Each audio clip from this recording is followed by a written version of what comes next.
Lecture number 25 जो है ये इसमें स्टार्ट होता है। एक तो इसमें जो प्रीवियस लेक्चर की एग्जांपल है वही उसने करके दिखाई है, हमें वही प्रूव उसने दोबारा यहाँ पे करके दिखाया है।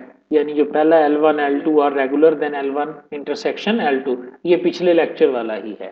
ठीक है, नीचे उसने कुछ रिमार्क्स दिया है जो आप सिंपली पढ़ सकते हैं। अगली एग्जाम्पल जो है ना वो बड़ी इंटरेस्टिंग है जो इसने सॉल्व की है। ये अब हमने इसमें ये ट्रिक हमने सीखना है। एग्जाम्पल है जी, consider two languages L1 and L2 defined over the alphabet A व B, वेयर L1 बराबर है language of words with double a's and L2 language of words containing even number of a's. ये दो specification है और नीचे उनके transition finite automata, ये पहली लैंग्वेज का है और ये दूसरी लैंग्वेज का है। अगर तो फाइनाइट ऑटोमेटा की समझ है तो ठीक है, वरना मैं यहाँ पे थोड़ा सा एक्सप्लेन इसको कर देता हूँ। ऊपर वाला फाइनाइट ऑटोमेटा क्या करता है, उस लैंग्वेज को एक्सेप्ट करेगा जिसमें दो दफा ए आएगा, जिसकी स्ट्रिंग में दो दफा ए आएगा। कोई एक स्ट्रिंग इस पे पास करके आप देख लें। इसकी इनिशियल स्टेज है P माइनस और फाइनल स्टेज क्या है, R प्लस है। ठीक है, अब आप देखें फाइनल तक हम कैसे पहुंचेंगे। अगर A होगा P माइनस पे तो हम Q पे चले जाएंगे, फिर A होगा तो हम कहां चले जाएंगे, R प्लस पे। तो कितनी दफा A आ गया, दो दफा आ गया। इसके अलावा जो कुछ भी आता जाएगा ये R पे उसी वक्त पहुंचेगा जब A जो है वो दो दफा आएगा। समझ आ गई? तो इसका मतलब है ये ट्रांजिशन फाइनाइट ऑटोमेटा बन गया किसी भी लैंग्वेज का।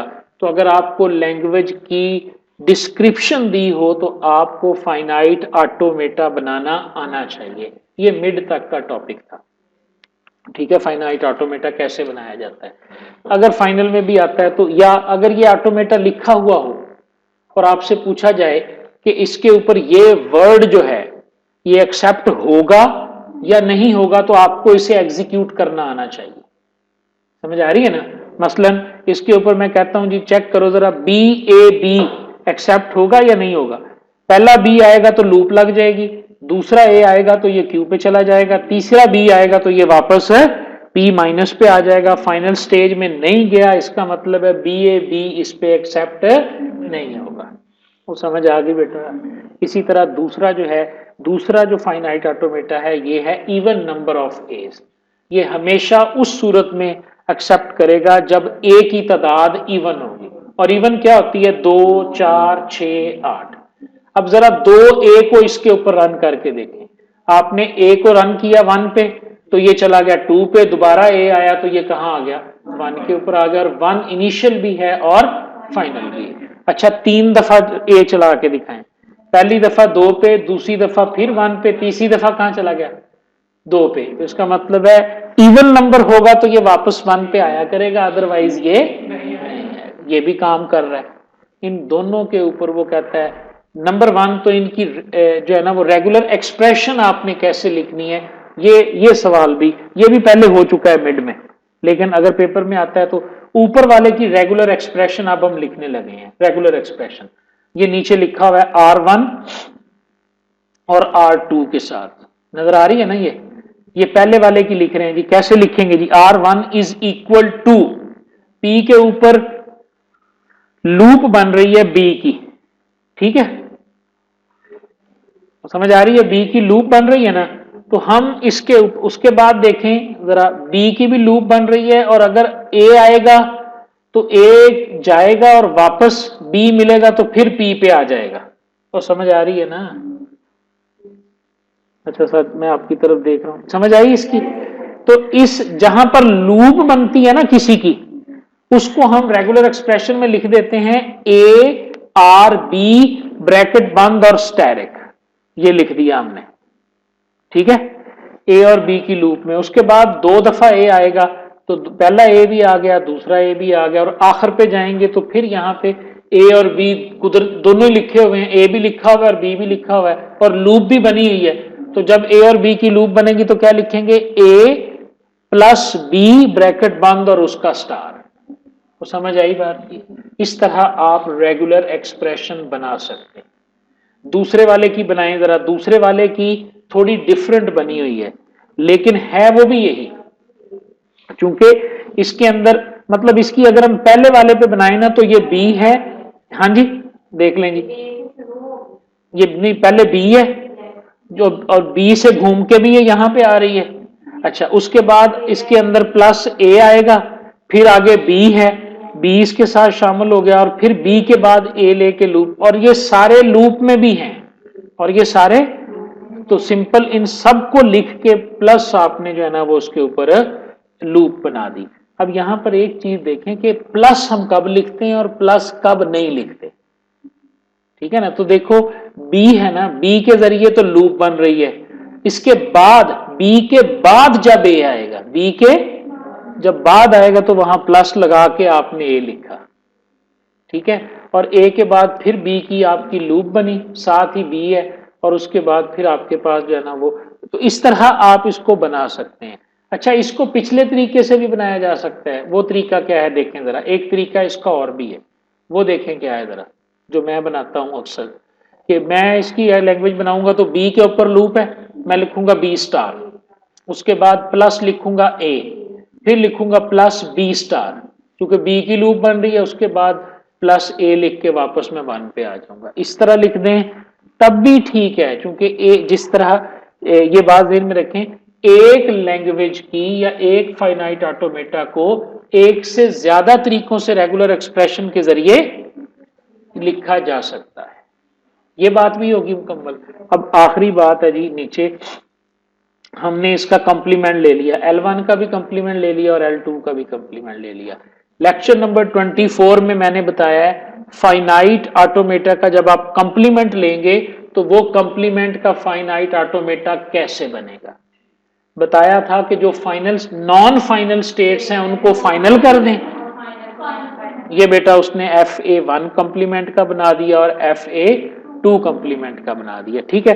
अब इनकी लेनी है यूनियन, अब इनकी क्या लेनी है, यूनियन लेनी है। जब यूनियन लेंगे तो ये अहम बात है, बस यहां जब हमने यूनियन लेनी है तो इनका एक टेबल बनेगा।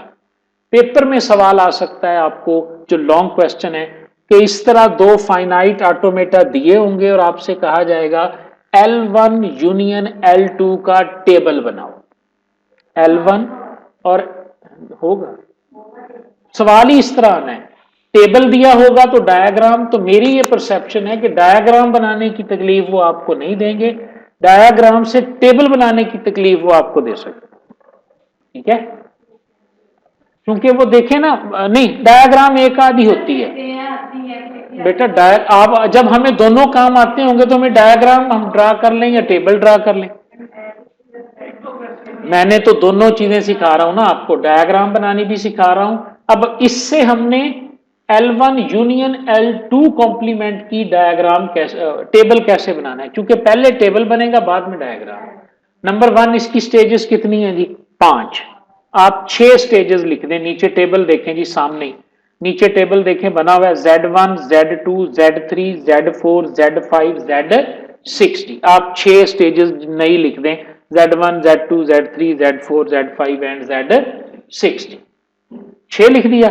उसके बाद अब आप क्या करेंगे जी, पहली जो स्टेज है इसको आप प्लस माइनस कर लें, ठीक है, उसके बाद उधर आ जाएं जी, उनकी इनिशियल स्टेज देखें जी, पहले की पीछे आ जाए, इसकी P है और उधर 1 है, P और 1 है, हमने P और 1 को इकट्ठा नाम दे दिया Z1 का, ठीक है।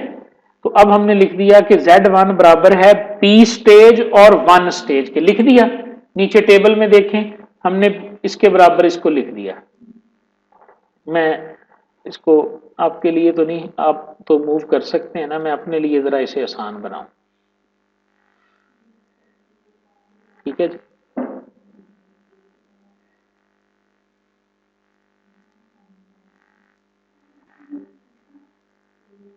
जी अब देखें जरा इसको, आज टेबल, एक नजर टेबल पे देखते जाना है और एक नजर आपने डायग्राम पे देखते जाना है, ठीक है जी। अब आप देखें डायग्राम के अंदर हमने क्या किया कि Z1 बनाई, उधर से P और इधर से 1, ठीक है, और इसको Z1 का नाम, अब अगर ये A रीड करेगा तो क्या होगा, जब A रीड करेगा तो ये चला जाएगा, ऊपर वाली जाएगी Q के ऊपर, ये जाएगी 2 के ऊपर, ठीक है, तो हमने आगे लिख दिया Q, 2, ठीक है। अच्छा, सबसे पहले ना आप ये स्टेजेस बना लेंगे, Z1, Z2, Z3, Z4 और Z5 और Z6। ये कैसे बनेगी? बहुत सादा तरतीब, P की 1 के साथ, P की 2 के साथ, Q की 1, Q की 2, R की 1 और R की 2, और नाम दे दें Z1, Z2, Z3, Z4। ये बन गया। उसके बाद आगे आ जाए, जब P और 1 पे A रीड होगा तो ये चला जाएगा Q पे और 2 पे, ठीक है। और ये कौन सी बनती है? ये बनती है Z4। लेफ्ट वाले कॉलम से देखें ये क्या बनती है? Z4। तो यहां लिख दें Z4, ठीक है। जब ये रीड करेगा B को तो फिर उधर से जाता है B को रीड करके FA1 जो है ये P पे ही रहता है, ठीक है। और FA2 जो है ये कहां चला जाता है? ये भी 1 पे रहता है, ठीक है। तो इसका मतलब है P,1 ही रहेगा। और P1 किसके बराबर है? ये हमने बनाई है Z1 के, इसके आगे हम Z लिख देंगे, ठीक हो गया। इसी तरह आप आ जाओ Z2 के ऊपर, P,2 के ऊपर। P स्टेट के ऊपर जब वो A को रीड करता है तो वो चला जाता है Q के ऊपर, और जब A 1 स्टेज पे A को रीड करता है तो ये कहां चला जाता है? 1 के ऊपर। तो ये क्या बन गया? Q,1। और Q1 को हमने क्या नाम दिया है? Z3 का नाम दिया है। तो ये आ जाएगी हमारे पास Z3। समझ आ रही है? इसी तरह ये सारा टेबल आपके सामने कंस्ट्रक्ट हो गया, बन जाएगा। अब ये टेबल समझ आ गई बात की? तो जी ये टेबल जब आपके पास बन गया तो अब इस टेबल की डायग्राम बनानी मुश्किल नहीं है। नीचे आके देखें जी, अगर आपको टेबल दिया हो तो आपने डायग्राम कैसे बनानी है जी?